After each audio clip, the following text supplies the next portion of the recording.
وہیں صحیح چیز کے لیے اپنے اسٹینڈ پر جم جانے کے بھی ہیں، اور یہ زبردست قسم کا سیلف کنٹرول حاصل کرنے کے معنوں میں بھی استعمال ہوتا ہے۔ روزہ انسان کو سیلف کنٹرول عطا کرتا ہے، صبر کی جو کیفیت عطا ہوتی ہے، اس کیفیت کے نتیجے میں انسان دشمن کے بالمقابل ڈٹ جانے، اپنے موقف پر، اپنے اسٹینڈ پر جم کر کھڑے ہونے کے قابل بنتا ہے۔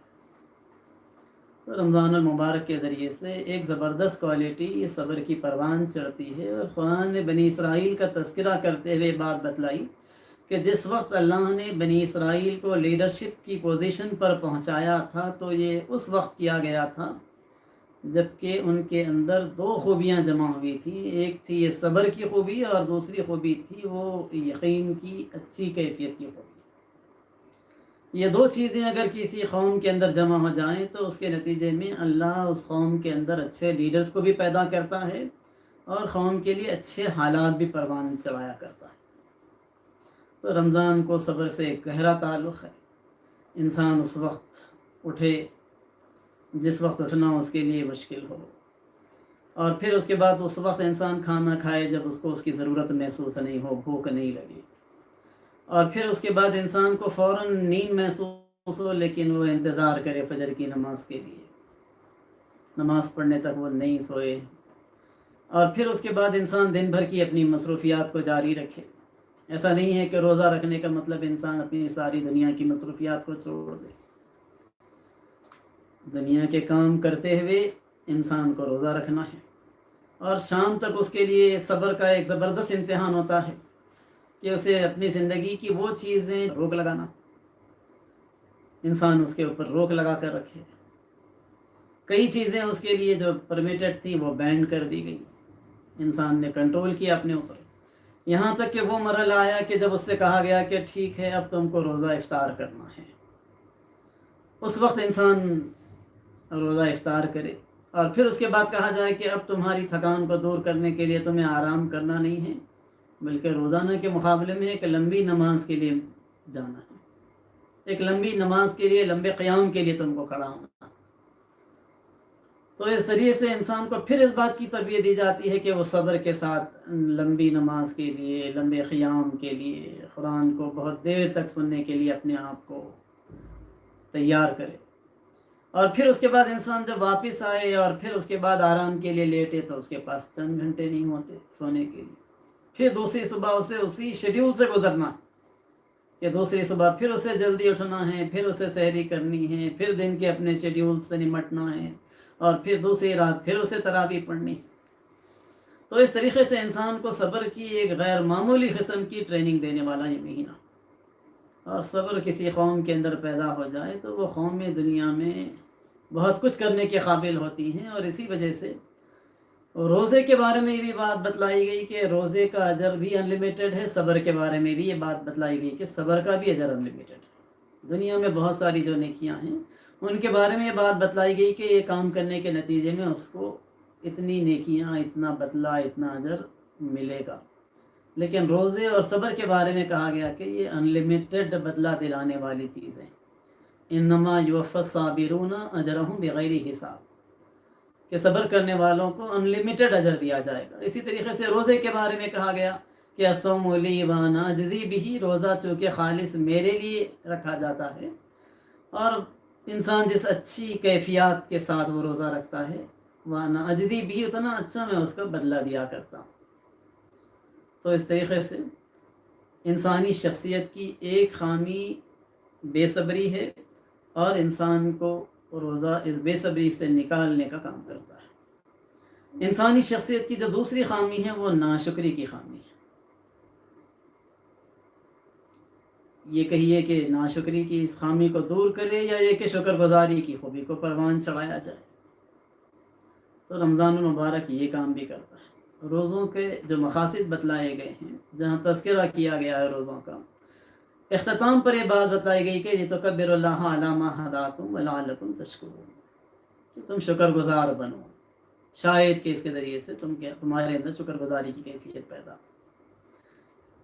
انسان بھوکا رہنے کے لیے مجبور نہیں ہے، اس کے پاس ساری خدا کی نعمتیں موجود ہیں، لیکن اس کے باوجود اس کو روکا گیا ہے اس احساس کو دلانے کے لیے کہ دیکھو اس طریقے سے انسان کو دوسروں کی مجبوریوں کا، دوسروں کی ضرورتوں کا احساس ہونا چاہیے کہ دنیا میں ایسے بھی لوگ ہیں جن کو کئی موقع ایسے گزرتے ہیں کہ 2 وقت کے غذا کے اوپر گزارا کرنا پڑتا ہے اور مشکلات کے ساتھ ان کی زندگیاں گزرتی، تو وہ احساس ہو انسان کو، اور وہ احساس کے نتیجے میں انسان شکر بجا لائے کہ میرے پاس نعمتیں ہیں، مجھے خدا نے یہ اور یہ نعمتیں دی ہیں، مجھے علم دیا، مجھے ایمان کی نعمت دی، مجھے اللہ نے ضرورت کے مطابق اپنی ضروریات کو پورا کرنے کے لیے مختلف چیزیں اور بھی عطا کی ہیں۔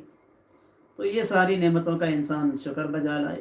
ناشکری کا جذبہ اگر اس کے اندر ہے تو انسان اس ناشکری کے جذبے کو نکالے اور خدا کے اس قانون کو مانتے ہوئے چلے کہ لئن شکرتم لازیدنکم، شکر گزاری کے نتیجے میں خدا کی جو نعمت ہے اس میں اضافہ ہوتا ہے، اور انسان ناشکری کرے تو اس کے نتیجے میں وہ جو نعمت ہے اس نعمت کو بھی کھینچے جانے کا امکان رہتا ہے۔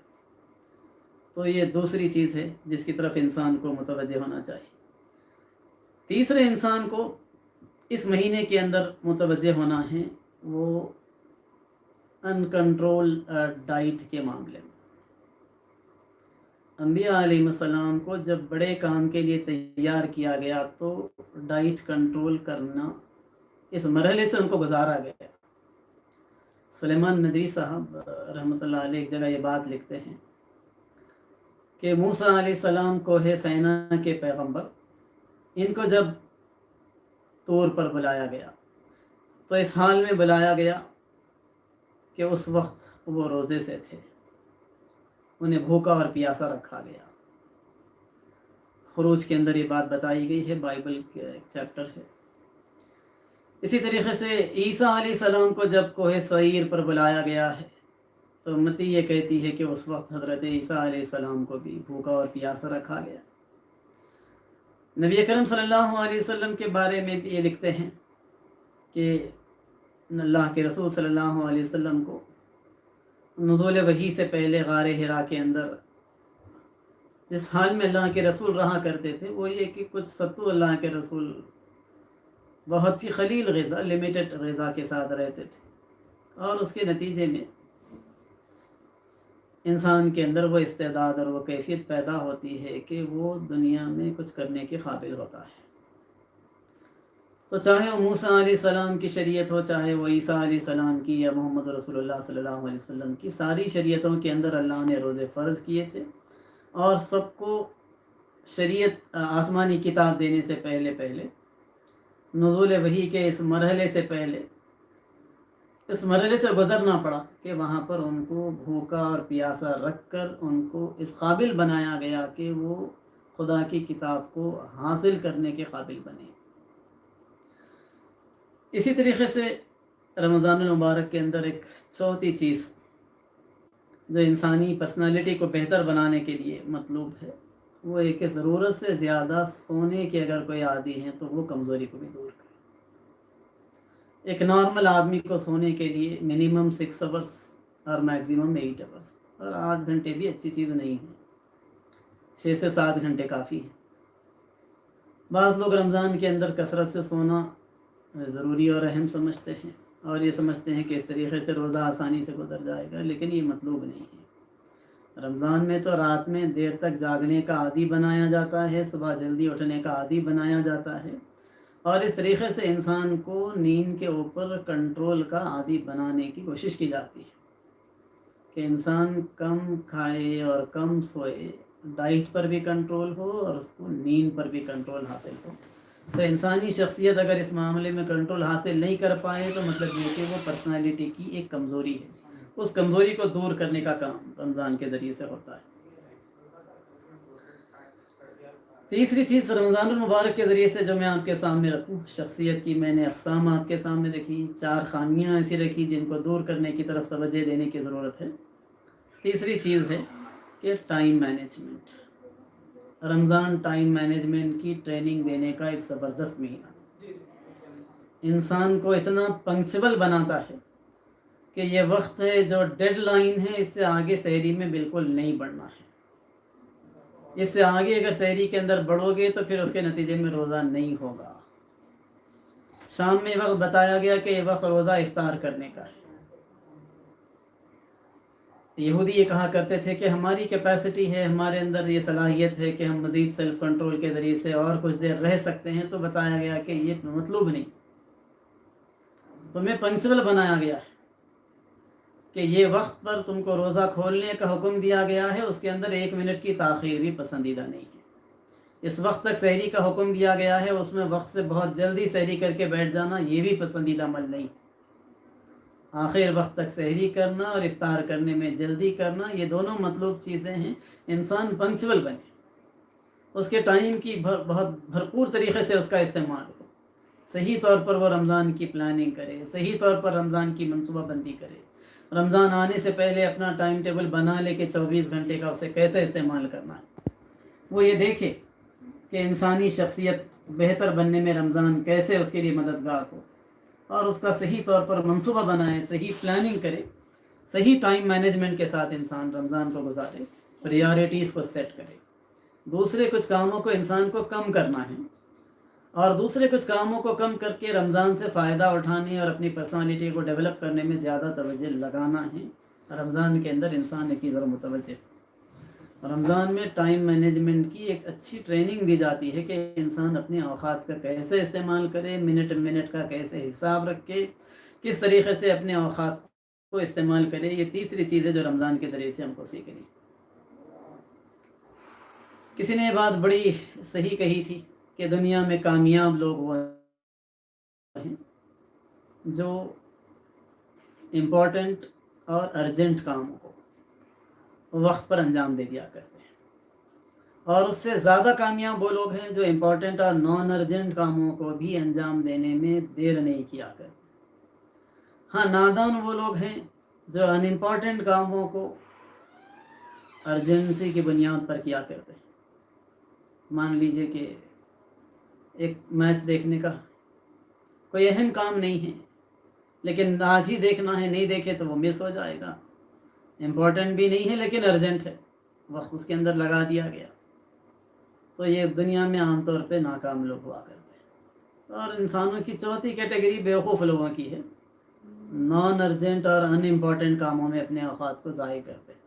کام اہم بھی نہیں ہے، ارجنٹ بھی نہیں ہے، لیکن اس کے باوجود اس کے اندر وہ اپنے اوقات کو لگاتے ہیں. امپورٹنٹ اور ارجنٹ کاموں کو کرنے والے کامیاب، امپورٹنٹ اور نان ارجنٹ کاموں کو بھی پلاننگ کے ساتھ وقت سے پہلے انجام دینے والے لوگ سب سے زیادہ سکسیسفل.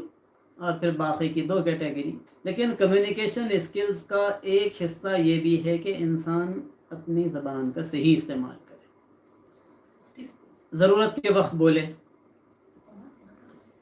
کم بولے، اتنا بولے جتنا انسان کو بولنے کی ضرورت ہے، ضرورت سے زیادہ نہیں بولے، اور اس ذریعے سے اپنی شخصیت کا وقار بھی برقرار رکھے.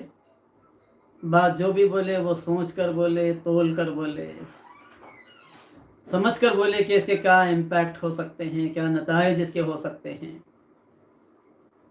انبیاء علیہ السلام عام طور پر بہت اچھی کمیونیکیشن اسکلز کے حامل رہے ہیں. انسان کو اس بات کی یقیناً کوشش کرنی ہے کہ وہ اس صلاحیت کو پروان چڑھائے. حضرت شعیب علیہ السلام کی یہ خوبی ایسی تھی کہ ان کو خطیب الانبیاء کہا جاتا تھا. خود محمد صلی اللہ علیہ وسلم کا لقب تھا کہ جوامع الکلم، بہت تفصیلی گفتگو کے بجائے اللہ کے رسول بہت شارٹ جملوں کے اندر بہت اہم باتیں کہہ دیا کرتے تھے. ٹھیک ہے، انبیاء علیہ السلام جس انداز میں بات کرتے ہیں اتنی مختصر گفتگو اور بہت جامع گفتگو کرنا ہم انسان کے بس کی بات نہیں ہے، لیکن انسان کو اس کی کوشش کرنی چاہیے. اور اس کا ایک ذریعہ یہ بھی ہے کہ انسان کنٹرول کر کے بولے، اور جب انسان کنٹرول کر کے بولے گا تو اس کے نتیجے میں زبان سے غلط باتیں بھی کم نکلیں گی. رمضان کے بارے میں بات بتلائی گئی کہ جس نے روزہ بھی رکھا اور اس نے غلط بولنا، جھوٹ بولنا نہیں چھوڑا، جھوٹ پر عمل کرنا نہیں چھوڑا، اس کے روزے کا کوئی فائدہ اسے حاصل نہیں ہوگا. روزہ بھی رکھا اور کسی نے گالی گلوچ کی تو اس کا روزہ اسے کوئی فائدہ نہیں دے گا. فرض تو یقیناً اس کا ادا ہو جائے گا، لیکن روزے کے ذریعے سے جو چینج مطلوب ہے، جو ریولیوشن انسانی پرسنالٹی کے